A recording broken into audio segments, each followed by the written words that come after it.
ఇది మేము సియాటిల్లో ఉన్న ఎయిర్బిఎన్బిలో బ్యాక్ యార్డ్లో వాళ్ళు సాల్మన్ ఫిష్ బ్రీడింగ్కి ఈ విధంగా చేస్తారు. చూడండి, ఇక్కడ చూసారా వాళ్ళు పెట్టింది, అది స్టోన్స్ వేసి అట్లా వుడ్ లాక్స్ పెట్టేసి ఇదంతా దేనికి అనుకుంటున్నారు నాకు తెలియదు. మా సిస్టర్ నాకు ఇప్పుడు చెప్పింది, తను బాగా గార్డెనింగ్ చేస్తుంది కదా, అది రెయిన్ వాటర్ కట.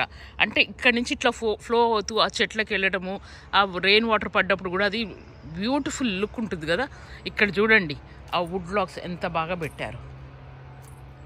నేను ఈ పాత్ పైన నడుద్దాము. చూడండి, ఈ పైన దీనిపైన వాటర్ ఫ్లో అవుతున్నప్పుడైతే చూడటానికి కళ్ళకి బ్యూటిఫుల్గా ఉంటుంది, అట్లాగే మన చెవులకు కూడా ఆ సూతింగ్ ఎఫెక్ట్ ఉంటుంది. సో అందుకే వాళ్ళు ఈ విధంగా పెడతారు. ఇక్కడ చూడండి, ఇక్కడ ఒక చిన్న పాండ్ పెట్టారు, కానీ ఆ పాండ్లో వాళ్ళు ఏమీ వేయలేదు, మేబీ తర్వాత వేస్తారేమో. సో నేను ఇప్పుడు మీకు డీవియేట్ అయ్యాను, మళ్ళీ మనము ఈ పాత్ పైన నడుద్దాం. ఇక్కడ చూడండి, చిన్న బ్రిడ్జ్ లాగా ఒక కట్టె వేశారు, దీనిపైన మనం నడుచుకుంటూ మళ్ళీ ఇట్లా రాళ్ళ పైన వెళ్ళొచ్చు. వీళ్ళ రాళ్ళు వేసింది చాలా బాగుంది కదా, నా దానికన్నా నాదేమో ఎక్కువ హెవీ అయిపోయిందేమో అనిపిస్తుంది వీళ్ళ చూసిన తర్వాత. చాలా బాగుంది. అంటే అందుకే కదా మనకు బ్యాక్ యార్డ్ ఐడియాస్ రావాలంటే ఇట్లాంటివి చూస్తూ ఉండాలి. ఇట్లాంటి వీడియోస్ని కూడా నేను షేర్ చేస్తే కనుక మీ అందరికీ ఐడియాస్ వస్తాయి, ఇంకా మంచి మంచిగా చేసుకోవచ్చు అని.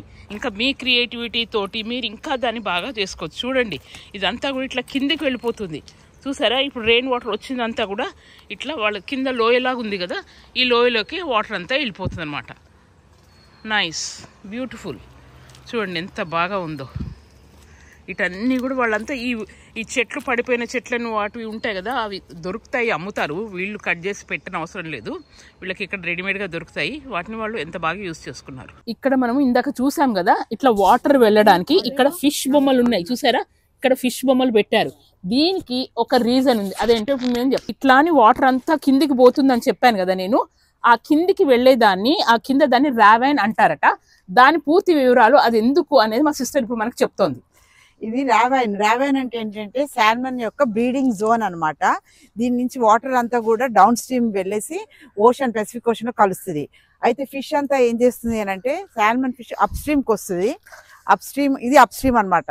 సాల్మన్ ఫిష్ పైకి వచ్చేసి ఇక్కడ బ్రీడ్ చేసి మళ్ళీ పిల్లలు పుట్టాక తీసుకొని వెళ్ళి మళ్ళీ డౌన్ స్ట్రీమ్ పెసిఫిక్ ఓషన్లోకి వెళ్ళిపోతుంది అనమాట. సో ఇది బ్రీడింగ్ జోన్ కాబట్టి దీన్ని రావైన్ అని అంటారు. సాల్మన్ బ్రీడింగ్ జోన్ ఇది. ఇక్కడికి ఎవరు కూడా వెళ్ళకూడదు, it's illegal to go down అనమాట. ఇదంతా గవర్నమెంట్ మెయింటైన్ చేస్తుంది.